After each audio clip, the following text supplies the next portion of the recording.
Bienvenue dans la saison 2 de mon podcast L'enthousiasme par les mots. Je suis Frédéric Mercier, coach de vie et professionnel, j'habite à Lyon. Cette saison est une plongée au cœur des séances par des partages ou des témoignages en lien avec des thématiques rencontrées régulièrement.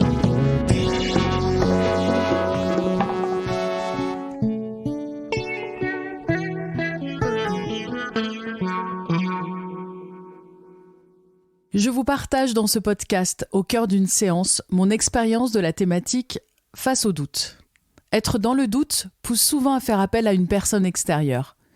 Dans l'accompagnement que je propose, trouver l'autonomie me paraît plus importante que trouver la solution. Je me retrouve souvent en séance avec les personnes que j'accompagne face à des attentes importantes sur une éventuelle solution miracle. Et nous n'allons pas toujours avancer vers cette solution. L'autonomie reste la meilleure arme face au doute. Sinon, quel est le risque ? Celui de devoir, pour chaque nouvelle épreuve ou décision, de nouveau faire appel à l'extérieur. L'accompagnement coaching, c'est se sécuriser intérieurement. Quand est-ce que le doute vient s'immiscer dans les séances individuelles ? Il y a bien sûr plusieurs moments charnières où le doute s'installe. En début d'accompagnement, c'est souvent le fil conducteur des premières séances. Je le remarque par une forme d'urgence dans le ton de la voix ou d'autocritique. Si c'est une question plus personnelle, c'est souvent un doute de choix ou de façon d'être. C'est le moment de la remise en question. Déjà par comparaison, par exemple, ou bien à la suite de critiques. Je vais passer parfois plusieurs rendez-vous à questionner, revisiter les parcours de vie, en mettant en évidence la singularité de la personne. C'est souvent une question de prisme ou d'entourage. Vous vous sentez différent dans vos goûts, vos besoins ou vos ambitions.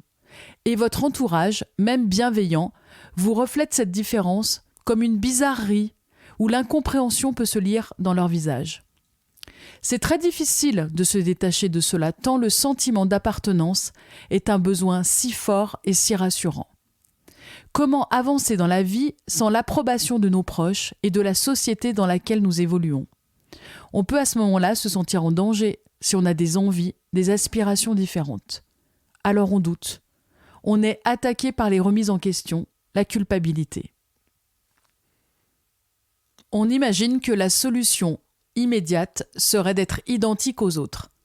Il est important de souligner que chaque personne s'est construite différemment, avec sa raison d'être, ses blessures, son feu intérieur. Et ce que vous ressentez comme une unité chez les autres n'est pas toujours la vérité. Carl Gustav Jung, célèbre psychiatre suisse, évoquait la notion de persona. Le persona est un masque qui nous permet de répondre aux exigences sociales. Dans les différents travaux autour de la personnalité, on parle d'adaptabilité à son environnement et aux autres, surtout pour éviter le rejet. Pour revenir aux séances personnelles, permettre aux personnes que j'accompagne de modifier leur prisme de la situation est primordial. En séance, sur des thématiques professionnelles, c'est un peu la même chose, mais plus au regard de doute sur des actions. Le doute est alors souvent en lien avec les enjeux d'une situation. Je ne suis pas seule face aux conséquences de mes choix et le stress que cela provoque. Les personnes accompagnées ne réfléchissent alors pas en fonction de leur intérieur, mais bien en fonction des autres. Développer son intelligence émotionnelle sera la première étape.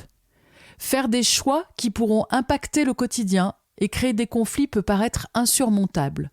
Ce sont des séances très intenses. Je partage alors avec eux des notions de risque et de réaction face au changement. Développer son intelligence émotionnelle, c'est comprendre les mécanismes humains et émotionnels chez l'autre et avoir conscience aussi de ce qui peut se passer en nous. C'est communiquer honnêtement et de manière constructive. Prendre des décisions professionnelles ou managériales, c'est se retrouver parfois seul face à l'inconnu. La notion de pari, de confiance et d'intuition est fondamentale. Au milieu de l'accompagnement, le doute peut aussi arriver. C'est comme un test. On verra vraiment si les exercices, les échanges et les méthodes utilisées ont permis d'avancer sereinement. C'est tout à fait normal de douter à nouveau, déjà car cela fait partie du processus de changement. Afin de rassurer les personnes que j'accompagne, on reprend ensemble ce qui a émergé sur les valeurs, les besoins et les blocages éventuels. J'avance petit à petit je fais des bilans, je prends conscience de la gratitude des instants passés, des expériences cumulées, et je fais confiance à ce que la vie va me proposer. Même si la vision humaniste que je propose prend en compte ces périodes de doute comme une évolution, se laisser traverser par ces émotions, rester empathique, car même quand l'accompagnement est fini, la transformation, elle, continue. Comment faire face aux doutes et retrouver l'autonomie ? Première étape, comprendre la source du doute pour conscientiser. Plusieurs options sont possibles. Je doute car j'ai des croyances sur ce qui me fait douter. Une croyance agit comme un filtre à la réalité. On peut évoquer une croyance de réussite, sur l'argent, sur la légitimité. Cette croyance va nous faire voir les dangers de nos choix et douter de la direction à prendre. Tout l'enjeu, à ce moment-là, c'est de prendre conscience que c'est une pensée et qu'elle n'est pas totalement vérifiable. Surtout que cette croyance ne prend pas forcément en compte nos envies et ce que l'on aime faire. C'est souvent que je propose de penser plutôt à « est-ce que c'est ce que j'ai profondément envie de faire ou de vivre ?» plutôt que « est-ce que ça va fonctionner ?» Un retour à l'instant présent permet de prendre du recul. À ce jour, ce que ma croyance prévoit n'existe pas. L'autre option, je doute car de manière temporelle, je n'ai pas encore toutes les ressources pour y arriver. Je retrouve souvent cela quand une personne se reconvertit, se forme ou évolue personnellement. Je doute car à l'instant présent, je ne peux rationnellement pas voir de quoi je serai capable dans 1 mois, 1 an ou même 10 ans. C'est en ravivant dans le passé des évolutions inattendues que vous arrivez à dissiper les doutes. Je rassure et rappelle certains concepts de développement personnel. C'est aussi le moment de voir que parfois le manque de confiance en la vie, en soi, est un ennemi face aux doutes. Bien sûr, certains objectifs ou projets ont pu évoluer, notamment car en apprenant à se connaître, en se sentant plus serein face aux incertitudes, des voies inexplorées apparaissent. Mais à ce moment-là, c'est plutôt un réajustement que l'on va faire en séance. Rien n'est immuable et chacun de nos choix peut évoluer. Je dis souvent, pas d'inquiétude, vos décisions ne seront pas gravées dans le marbre. Et heureusement d'ailleurs. C'est quand même la richesse de la vie. Travailler sur soi peut souvent provoquer la chance, l'opportunité. Mon soutien, mon écoute à ce moment-là est vraiment très importante. Je parle souvent du 5e accord Toltec de Don Miguel Ruiz. Soyez sceptique, apprenez à écouter. Écoutez les opportunités et écoutez son intérieur qui nous guide. Bien sûr, une solution, un choix évident à un moment donné peut être remis en cause. Ça ne veut pas dire que vous êtes versatile, immature. C'est peut-être juste que certaines composantes ont changé, ainsi que la période que vous traversez. On peut tous avoir envie de choisir des façons de vivre, de travailler, que l'on a parfois critiquées, ou bien tout simplement qui nous paraissaient incompatibles avec notre personnalité. C'est souvent le rôle des crises, de mettre en lumière de nouvelles façons de fonctionner. Et on en traverse tous à des périodes de sa vie. Après avoir finalisé un accompagnement, le doute peut revenir.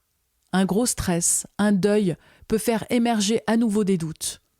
Mais plus l'autonomie, les mécanismes auront été questionnés, mis en lumière, plus vous saurez comment gérer ces nouvelles périodes de doute. C'est l'objectif premier d'un accompagnement. Concrètement, quand on fait état de nos actions passées, nous avons toujours trouvé des solutions ou compris certains écarts de parcours. Finalement, la vie est très cohérente et chaque chemin ramène à notre ambition profonde si on arrive à l'écouter. C'est parce que l'on veut faire vite, montrer aux autres que l'on sait exactement ce que l'on veut faire et les conséquences de nos actes, que l'on n'accepte pas des choix qui seront peut-être juste des étapes intermédiaires dans nos vies. Je doute car je ne veux pas me permettre d'assumer plusieurs changements de direction successifs, comme une injonction à être sûr et certain avant d'avoir même essayé ou pratiqué. Deuxième étape, gardez en tête que le doute est bénéfique car il permet l'évolution et l'ouverture d'esprit. Que le doute est souvent lié à l'expérience. Oser, pratiquer est une façon de dissiper le doute. Que le doute est une incertitude face à une question et une situation. Renseignez-vous, creusez vos peurs et boostez votre confiance en vous. Comprendre aussi qu'une seule vérité n'existe pas, que vos croyances modifient cette vision de la vérité vous donnera de la force. Et enfin, que l'émotion de la crainte est un mélange de surprise et de peur. À force de douter, on pourrait regretter. Pour terminer ce podcast, cette citation d'Aristote. L'ignorant affirme, le savant doute, le sage réfléchit. J'espère que vous avez apprécié ce partage sur ce qui se passe concrètement en séance. Je vous remercie beaucoup, je vous embrasse.